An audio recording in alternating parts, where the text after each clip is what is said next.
नमस्कार, आप देख रहे हैं आकलन न्यूज टीवी। आकलन न्यूज टीवी पर आप सभी दर्शकों का स्वागत है।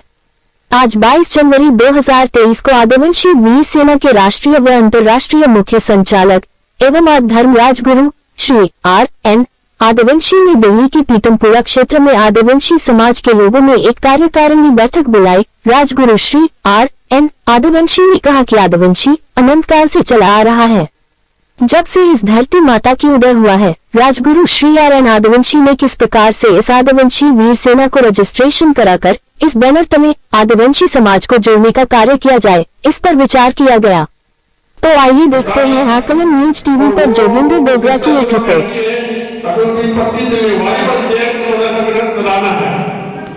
वो किसी की जेब से चलाना नहीं चाहते, अपनी जेब से चलाएंगे और उनके अंदर इतनी अच्छी भावना इसलिए अब दूसरे का भी सुरक्षा सुरक्षा अपनी जेब से देकर उसको मेंबर बनाए ताकि उसको उसके कारण उसको संगठन में जोड़ना।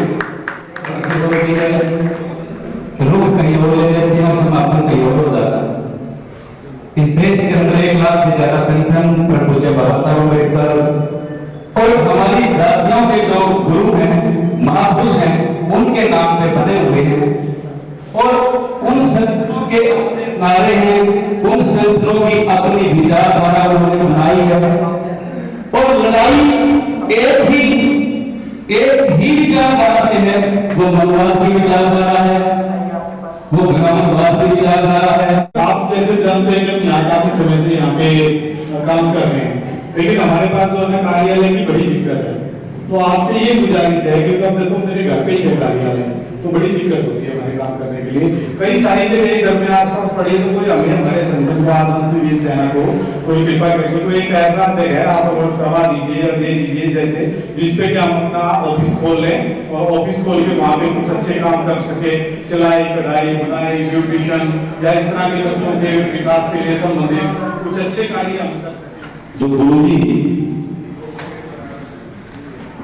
मेरा नाता 40 वर्षों के आसपास का है। हम जब हमारा दौर शुरू हुआ था जब हम स्टूडेंट पॉलिटिक्स में थे, तब से हमारे बेटे रामनाथ जी दादा साहब और मैं लगातार देखना उनका जो कार्य है, जो पूरे देश के अंदर आदिवासी के माध्यम से, आदिवासी वीर सेना के माध्यम से जो प्रसार विकास सामाजिक उत्थान के लिए प्रदेश के लिए बहुत बधाई देना चाहता हूँ। मैं कोई गलत कमिटमेंट कभी करता नहीं हूँ, प्रयास करेंगे पूरा, क्योंकि आसपास यहाँ आसपास अपने इस गाँव के आसपास कोई ऐसी जमीन दिल्ली सरकार की नहीं है। दिल्ली सरकार में कहीं दूसरी थी तो मेरे सरकार क्षेत्र में आता है वो आपको मैं लग रहा हूँ। और यदि रोजगार जो दिलवाएंगे आप वो अपने फंड से दिलवाएंगे या कोई जो है टाइप गवर्नमेंट अपने फंड से भी दिलवाएंगे और जो सरकार की स्कीमें हैं उनसे जागरूक करवाकर बिहार को जोड़ेंगे लोग। सर जातिवाद और निवृत्त शर्म पर है और अंजलि हत्याकांड इसका सबसे बड़ा कारण है। पहले दहशत फैलाने के लिए गए, अब ये बिल्कुल आपकी बात सही है। अभी गुरु जी ने कहा कि जो हमारी वर्तमान आपराधिक न्याय प्रणाली में क्रियावाची ही है ये, क्योंकि जो जातिवाद है वो उसका काम तोड़ने का है, उसका काम संतुलित करने का भी ये तोड़ने का है। तो जो तोड़ने की राजनीति आती है तो वहां पे तो बेरोजगारी फैलती ही फैलती है, तो दोनों आपस में एक दूसरे के प्रिय रहती है। लेकिन जातिवाद को समाप्त करना बहुत अनिवार्य है, जरूरी है। उस जातिवाद को समाप्त होगा वो तभी होगा जब हम सब लोगों की एक पहचान होगी, क्योंकि जातिवाद का जो मुख्य काम है वो काटना है, तोड़ना है। SC, ST, BC, OBC जो समाज है, जो 6,743 जातियों में बटा पड़ा है, खंडित है, ये जातिवाद का मूल काम है। एक दूसरे से अलग करना, भाई को भाई से जुदा करना। लेकिन मैं ऐसा मानता हूँ यदि हम जातिवाद से छूटने की सच्ची भावना अपने मन के अंदर रखते हैं, हमारे मन में सच्ची भावना है कि हम जातिवाद से छूटना चाहते हैं, तो हम सबको अपना सरनेम आसंसी लिखना चाहिए। अब हमारे समाज के अंदर 6,743 जातियां हैं और उसकी भी कम से कम 1,10,000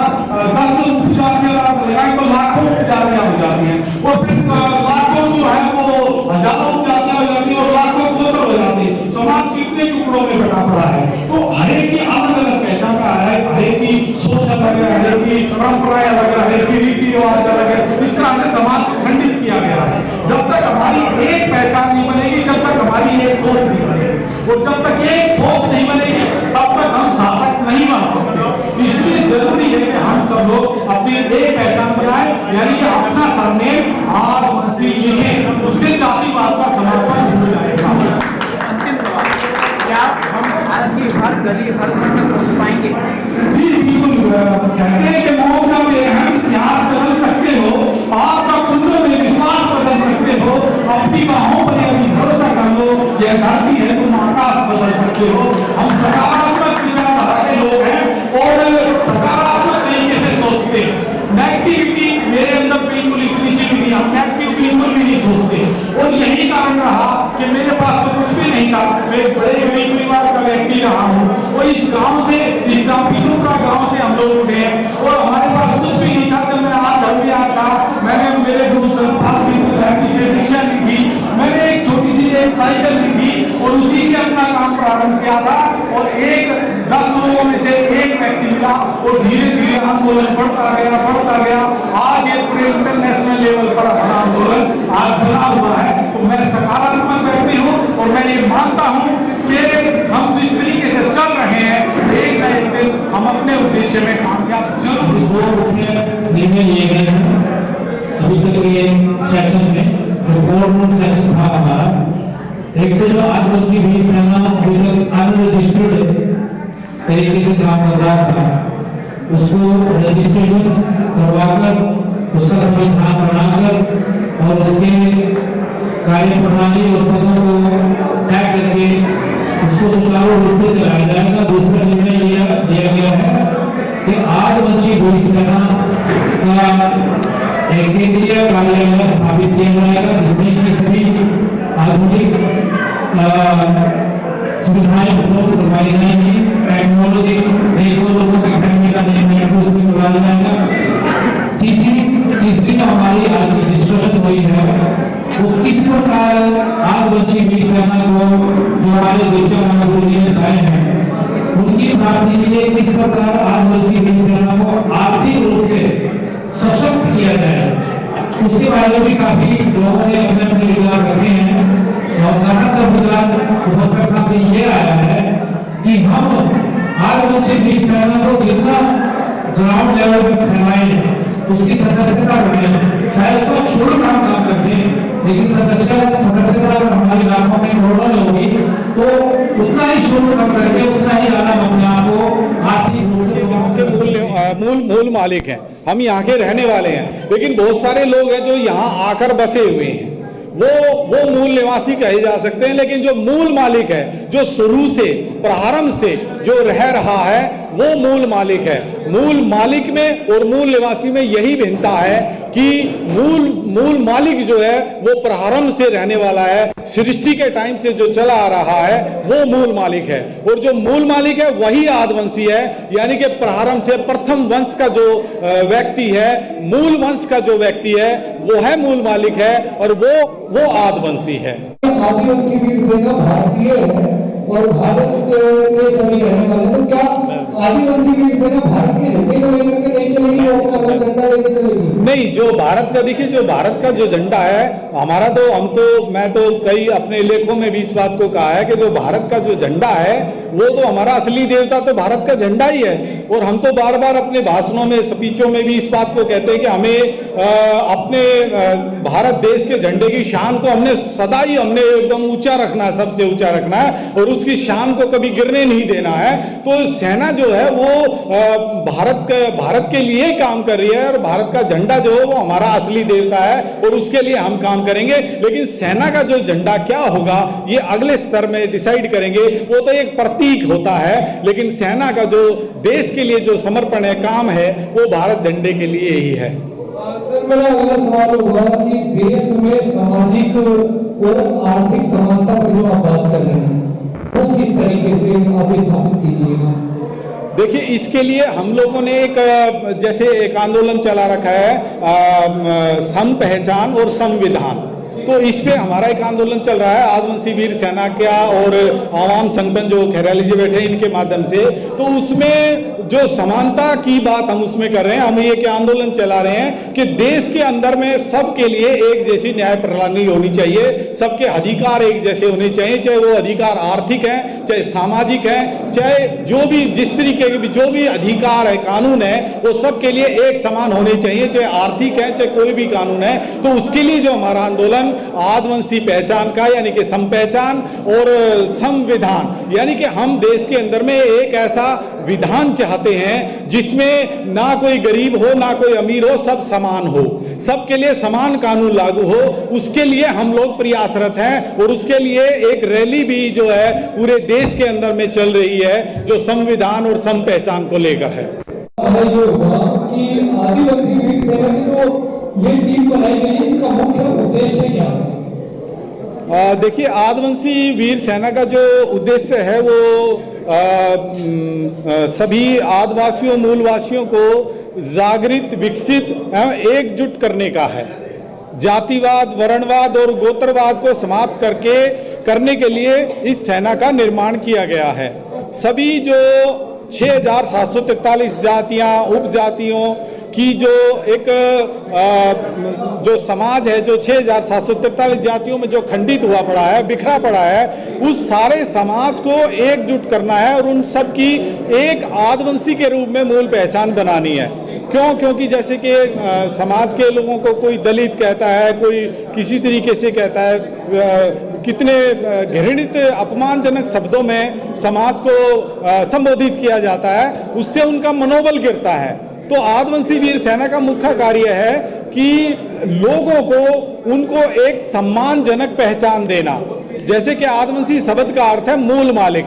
मूल मालिक का मतलब है प्रथम सभ्यता के लोग, यानी कि राजा महाराजाओं की संतान। तो ये एक भाव पैदा करने की कोशिश है लोगों में कि जहां ये कहा जाता है यार ये तो दलित लोग हैं, ये तो जैसे घृणित शब्द बोले जाते हैं तो चूड़े चमार है, इस तरह के घृणित शब्द जो बोले जाते हैं, उससे क्या होता है कि लोगों का मनोबल गिरता है और मनोबल गिरने से उनकी तरक्की के रास्ते रुक जाते हैं। तो इसलिए ये जरूरी है कि हमारे समाज के लोगों की एक अच्छी सुंदर पहचान बने, एक ऐसी सम्मानजनक पहचान बने ताकि हमारे बच्चे भी सीना चौड़ा करके आगे चल सकें, आगे उठ सकें और कह सकें कि हम भी इस देश के आदिवासी और मूलवासी लोग हैं, हम आदिवंशी हैं, हम मूल मालिक हैं। उनका भी सीना चौड़ा हो सके और उनकी जो उनका जो मनोबल जो गिरता है, उनका मनोबल ना गिरे, हमारे बच्चों को नीची निगाहों से ना देखा जाए। मैं सिर्फ इतनी बात चाहता हूं, ये सब चीजें करने का, ये आदिवासी वीर सेना और पूरे देश में एक आंदोलन चलाने का मकसद मेरा यही है कि हमारे लोगों को, हमारे बच्चों को नीची निगाहों से ना देखा जाए, उनको भी सामान्य दृष्टि से देखा जाए। उदाहरण के तौर पे हमारे राष्ट्रपति महोदय जी को मंदिर में नहीं घुसने दिया, तो इसी तरह से हम चाहे कितना पढ़ लिख लें, कितने बड़े पदों पर भी हम चले जाएं, कितने ऊंचे ओहदे पर आ जाएं, लेकिन हमको देखा जाता है जाति के शीशे से। हमारे चेहरे पे जो जाति का शीशे से देखा जाता है और जाति सूचक जो शब्द जो हमारे चेहरे पे चिपका दिए गए हैं, मैं चाहता हूं कि आदिवासी शब्द के माध्यम से वो जाति सूचक जो पहचान है वो हटे। और भारत सरकार ने भी दलित शब्द के ऊपर रोक लगाई है, तो दलित शब्द पे जब सरकार ने रोक लगा दी तो हम क्यों इसको अपनी छाती पे चिपकाए हुए हैं? हम क्यों नहीं इस शब्द को हटाते और दलित शब्द की जगह क्यों नहीं आदिवासी शब्द को हम लोग इस्तेमाल करते? तो जैसे जैसे हमारे लोग आदिवासी शब्द को इस्तेमाल करेंगे तो हमारे लोगों का मनोबल ऊंचा उठेगा, बच्चों का मनोबल ऊंचा उठेगा।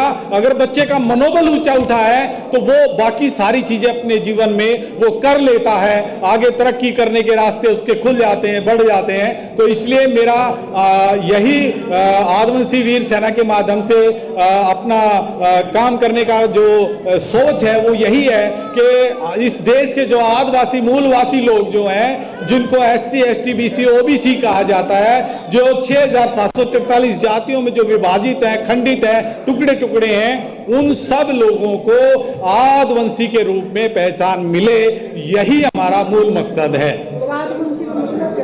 जी, आदिवासी शब्द का जो अर्थ है वो है मूल मालिक। मूल मालिक यानी कि प्रथम सभ्यता के लोग, इसका मूल अर्थ जो भी हम लोग ले सकते हैं वो हमारा पूरा प्रयास है गुरु जी के सानिध्य में। इसके अलावा हमारी बात राजस्थान की कुछ लोगों से, कुछ कंपनी से ऐसे चल रही है जो हैंडीक्राफ्ट का काम करते हैं, जो दिल्ली में आकर उन लोगों के घर जाएंगे जहाँ लेडीज को निकलना बाहर अलाउड नहीं है। घर घर जाकर वो लोग लेडीज को हुनर सिखाएंगे कढ़ाई में, और जो भी उन लोगों को आगे दूसरी कंट्रीज में सेल आउट करेंगे अपने प्रोडक्ट्स को, जिसमें हमें इतना प्रेशर नहीं पड़ेगा क्योंकि वो अपना कपड़ा और जितना भी सामान यूज होगा वो कंपनी प्रोवाइड करेगी और वो खुद सिखाकर उन पीसेस को खुद ही खरीदेगी हैंडीक्राफ्ट की कंपनी, जिससे हमारा बिजनेस भी बढ़ेगा, संस्था भी आगे आएगी, जिसमें हम लोग बहुत बढ़ चढ़कर हिस्सा ले सकते हैं। तो इसी विषय में मुझे भी लगता है किसी भी संस्था को आगे बढ़ाने के लिए नारी शक्ति का आगे होना बहुत जरूरी है। आधी आबादी बहुत महत्व रखती है पूरे वर्ल्ड में।